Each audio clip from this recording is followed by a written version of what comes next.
जी बिस्मिल्लाह की कहना चाहो मैं राणे दे हवाले ना एक ही गल राणा सुनाला कह रहे कि मैं इन्होंने पहुंचन नहीं देना इन्होंने ते मैं 20 बंदे भी नहीं उस बेशरम ते बेगैरत बंदे नूं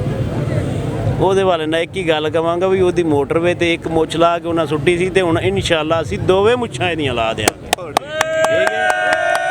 ਇਨਸ਼ਾਅੱਲਾ ਬਫਜ਼ਲੇ ਖੁਦਾ ਦੋਵੇਂ ਮੁੱਛਾਂ ਦੀਆਂ ਲਾ ਕੇ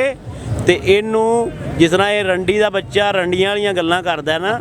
ਇਹਨੂੰ ਭੈਣ ਚੋਂ ਨੂੰ ਰੰਡੇ ਨੂੰ ਬਣਾ ਕੇ ਅਸੀਂ ਚੌਕ ਵਿੱਚ ਨਚਾਵਾਂਗੇ ਇਨਸ਼ਾਅੱਲਾ ਮਰੀਮ ਨਵਾਜ਼ ਕਹਿ ਰਹੀ ਹੈ ਕਿ 100 ਵੀ ਨਹੀਂ ਬੰਦਾ ਨਾ 250 ਬੰਦਾ ਹੈ ਵੀ ਰੋਲਾ ਪਾਇਆ 2 ਲੱਖ 3 ਦਾ ਗੱਲ ਸੁਣੋ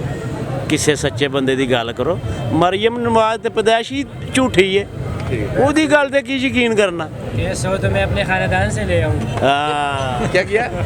मैं इनको कह रहा हूँ कैसे हो तो मैं अपने खानदान से ले आऊँ अच्छा 100 बंदा सिर्फ खानदान से तो इतना तो बंदा एक खानदान से ही बंदे होंगे आपको अंदाजे से ये अभी सिर्फ इधर नहीं आप ब्लू एरिया जाओ ब्लू एरिया अभी इधर इधर कितने बंदे होंगे मरियम नवाज को बता दो ना अभी कितने बंदे हैं यहाँ पे तकरीबन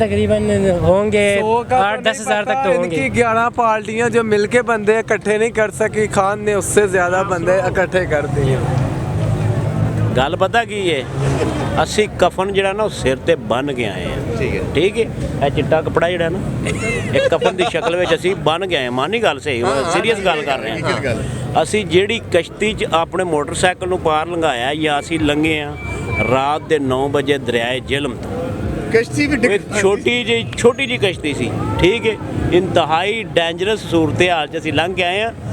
ਤੇ ਅਸੀਂ ਆਉਣਾ ਸੀ ਚਾਹੇ ਸਾਡੀ ਜਾਨ ਜਾਂਦੀ ਵੀ ਤੇ ਅਲਹਮਦੁਲਿਲਾ ਸਾਨੂੰ ਕੋਈ ਡਰ ਨਹੀਂ ਸੀ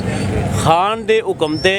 ਅਸੀਂ ਲੱਬੈਕ ਕਹੀਏ ਔਰ ਅਸਾਂ ਇਰਾਦਾ ਕੀਤਾ ਸੀ ਆਉਣਾ ਤੇ ਇਨਸ਼ਾਅੱਲਾ ਆ ਗਏ ਆ ਤੇ ਅੱਗੇ ਵੀ ਅੱਲਾ ਬਿਹਤਰ ਕਰੇਗਾ इंशाअल्लाह वालेकुम सलाम। मरियम नवाज कह रही है कि टोटल गिन के ਜਿਹੜੇ ਨਾ 100 ਜਾਂ 250 ਬੰਦਾ ਹੈ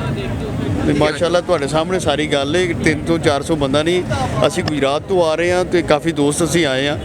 ਤੇ ਰਸਤੇ ਜਿਹੜੇ ਨੇ ਜਿਹਨਾਂ ਬਲਾਕ ਕੀਤੇ ਨੇ ਅਸਾਂ ਕੁਝ ਰਸਤਾ ਜਿਹੜਾ ਜਰਾਏ ਜ਼ਿਲਮ ਜਿਹੜਾ ਅਸੀਂ ਕਸ਼ਤੀ 'ਚ ਬੈ ਕੇ ਕ੍ਰਾਸ ਕੀਤਾ ਅੱਛਾ ਕਸ਼ਤੀ ਠੀਕ ਕਸ਼ਤੀ 'ਚ ਬੈ ਕੇ ਦੋ ਬੰਦੇ ਅਸੀਂ ਬੈਠੇ ਆ ਉਸ ਤੋਂ ਬਾਅਦ ਜਨਾਬ ਮੇਰੀ ਇੱਕ ਮੋਟਰਸਾਈਕਲ ਲੈ ਕੇ ਤੇ ਦੋ ਬੰਦੇ ਲੈ ਕੇ ਅਸੀਂ ਜਿਹੜਾ ਨੂੰ ਕਸ਼ਤੀ ਨਾਲ ਕ੍ਰਾਸ ਕੀਤਾ ਉਸ ਕਸ਼ਤੀ ਨੂੰ ਅਸੀਂ 1500 ਰੁਪਈਆ ਫੀ ਜਿਹੜਾ ਨੂੰ ਟੂਰ ਦਿੱਤਾ ਕਿ ਇੱਕ ਦਫਾ ਇਹਦੇ ਸਾਨੂੰ ਲੈ ਕੇ ਅਸੀਂ 1500 ਰੁਪਏ ਦਿੱਤਾ ਇੰਨੀ ਮੁਸ਼ਕਲ ਰਸਤਿਆਂ ਵਾਸਤੇ ਇਹਨੇ ਮੁਸ਼ਕਲ ਵਜ੍ਹਾ ਤੋਂ ਅਸੀਂ ਫੇਰ ਵੀ ਜਨਾਬ ਮੇਰੀ ਇੱਥੇ ਪਹੁੰਚ ਆਏ ਆ ਤੇ ਦਿਗਰ ਦੋਸਤ ਬਾਅਦ ਵੀ ਕਾਫਲੇ ਕਾਫੀ ਜ਼ਿਆਦਾ ਆਉਂਦੇ ਲੇਕਿਨ ਇਹਨਾਂ ਰਸਤੇ ਜਿਹੜੇ ਨੇ ਬਿਲਕੁਲ ਬਲਾਕ ਕੀਤੇ ਨੇ ਉਹਦੇ ਬਾਵਜੂਦ ਇੰਨੀ ਕੁ ਆਵਾਮ ਇੱਥੇ ਪਹੁੰਚ ਆਈ ਹੈ ਕਿ ਮਰੀਮ ਨਵਾਜ਼ ਦੇ ਤੇ ਬੈਣੀ ਹੀ ਗਲਤ ਹੈ ਸੋਚ ਹੈ ਰਾਣਾ ਸੁਨਾਲਾ ਕਹਿ ਰਿਹਾ ਕਿ ਮੈਂ ਇਹਨਾਂ ਨੂੰ ਪਹੁੰਚਣ ਹੀ ਨਹੀਂ ਦੇਣਾ ਮੈਂ ਉਸ ਤੋਂ ਪਹਿਲੇ ਇਹਨਾਂ ਨੂੰ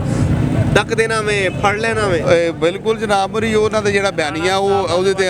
ਅਮਲ ਵੀ ਕਰਦੇ ਨੇ ਪੈਸੂ ਗੈਸ ਵੇਖਦੇ ਉਹ ਬਿਸ਼ਲਕ ਜਿਹੜੀ ਇਸਤੇਮਾਲ ਕਰਦੇ ਦੂਸਰੇ ਨੰਬਰ ਤੇ ਜਿਹੜੇ ਉਹਨਾਂ ਰਸਤੇ ਬੰਦ ਕੀਤੇ ਨੇ ਉਹ ਤੇ ਵਜ੍ਹਾ ਉਹਨਾਂ ਦੀ ਇਹ ਜਿਹਨੇ ਕਿ ਉਹਨਾਂ ਨੂੰ ਘਰਾਂ ਦੇ ਵਿੱਚ ਬੰਦ ਕਰਦੇ ਲੇਕਿਨ ਇਹ ਕਿ ਜਿੰਨਾ ਪਹੁੰਚਣਾ ਉਹਨਾਂ ਪਹੁੰਚਣਾ ਸੀ ਗੁਜਰਾਤ ਤੋਂ ਵੇਖ ਲਓ ਪਹੁੰਚ ਆਏ ਆ